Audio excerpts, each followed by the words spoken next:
Okay, guys, we're on to the last question now, and how we're going to handle this is I'm going to ask the question, and then I'm going to hand everything over to Mike and Sam. I'm going to duck, they're going to answer the last question. So before I leave, I just want to let you know that you can get the answers to these questions and these videos. You can find them on Balance My Hormones page as well as mine. So either one that you're watching, you'll find the answers to your questions over there.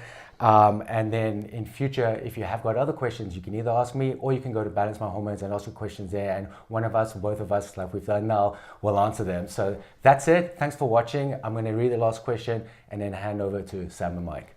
And thank you guys for having me. It's been great. It's always good to meet up with you guys. Yeah. Okay. And this last question is a bit funny. I swear I didn't put this in myself. It comes from, not his real name, Donald J. Trump. He says, "Hi Paolo, I really love your channel. You deserve more subs. Thank you. My hormone question is the following. When I started TRT, I felt amazing, no anxiety anymore, etc. Perfect estrogen. But after a while, I started to feel horrible. Found out that my SHBG was too high. So now I use Proviron to lower it, and I feel amazing. Is there a way to naturally lower SHBG? Because every few months mine gets too high, which is annoying because I basically feel like low T again. Proviron feels amazing. It also regulates GABA, so you feel calm, but I'm looking for natural alternatives to keep SHGB low because I feel like those are always the healthiest." So now I'm going to hand over to Mike and Sam to answer that question, and see you guys next time. Thanks, Paolo, for being here. We really appreciate having you here, not asking us some questions, so we're happy to answer those. So in response to the question from Donald Trump, I believe he had levels of 400 nanograms per deciliter, so good. I'm glad to see that he's on TRT. That's the real Donald Trump, yeah.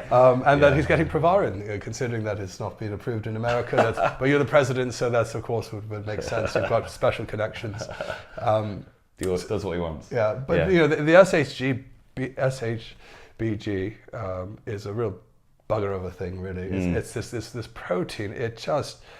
It binds to your testosterone and giving you very little free, as we discussed before. But it's really sad because you see some people who naturally have higher testosterone levels. Their testes are doing the job. They're pumping out a good amount of testosterone. The brain's working.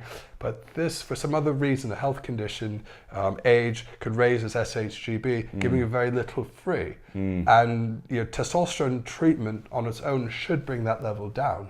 So if it continues to rise despite Proviron and exogenous testosterone, there may be something else going on with the liver, potentially some sort of toxicity, fatty liver. What do you think, Sam? Well, like you're saying, if he may, I'm not sure what his free testosterone is like, but I know in some cases if the total testosterone is increased higher, or a type of frequency, as in like maybe a less frequent, slightly higher dosage is given, that can, like you said, increase the free testosterone and bring down SHBG.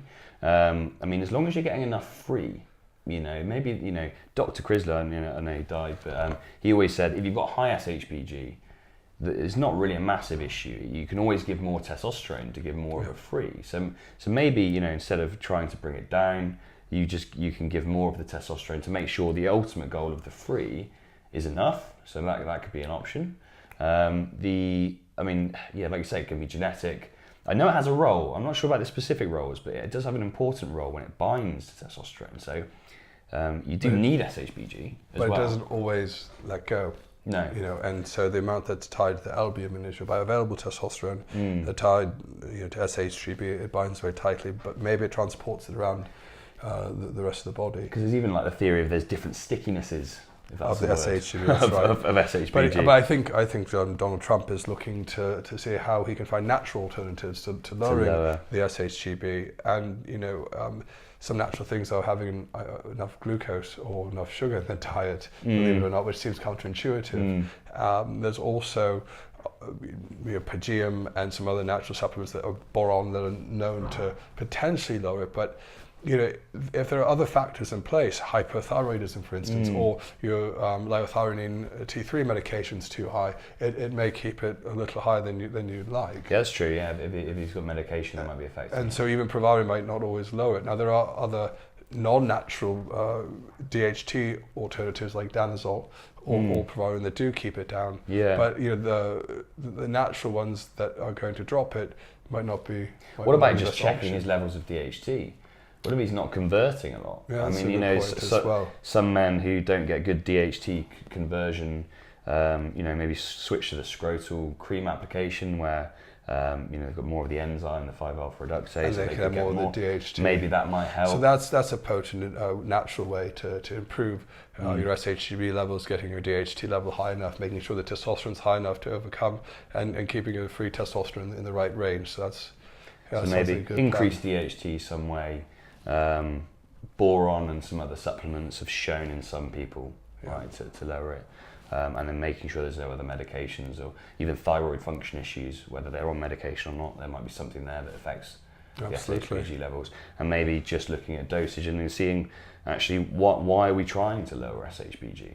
You know, if the clinical outcome is to have better symptoms, maybe they need to increase the free testosterone by doing something else. Or increasing the testosterone dose, depending if the doctor agrees. Yeah. So that sounds, hopefully that helps, but it's a tougher place to be. But you know, I can tell you personally, for me, my SHGB climbed about 10 points.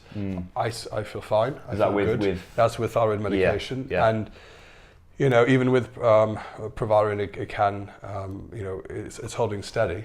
But there are other things you have to look at, is, you know, maybe adjustment of with the doctor, the thyroid dose. I mean, I'd rather have too high SHBG than too low. That, in my opinion. Yeah. You know, there's guys that, you know, they suddenly need a small trickle of testosterone. Seems to be a better place to be. They're more tolerant to testosterone, having a higher SHGB. And estrogen, it seems, as well. I tend to find that you can have a higher level of estrogen with a higher level of SHBG without feeling side effects from. Which is probably why I don't need to have an AI, because my SHGB is around 40. But there are some men that go to 60, 70, 80 or 90. Now that shouldn't be the case on exogenous testosterone. So I think we need to know more from Donald Trump. But in general, I think that should help him if his dose is high enough, if he's continuing the Proviron. You know, if you wanted to add in some other supplements and look at different lifestyle changes to find the core cause of his elevated SHGB, that should help in the long term. Maybe DHT. And boosting DHT. Maybe some DHT for Donald. Yeah, from scrotal testosterone. So I think that's hopefully it. that helps. So we'd just like to say a big thank you to Paolo for coming down, obviously to give us some questions, and we'll have some other videos in future. So please like our page and our YouTube channel. Please subscribe. And also to Paolo's, we'll have a link to Paolo's, and some of the videos will be on there. So thanks again. I'm Mike. I'm Sam. And thanks for watching our channel. Yeah, thank you very much. Cheers. Cheers.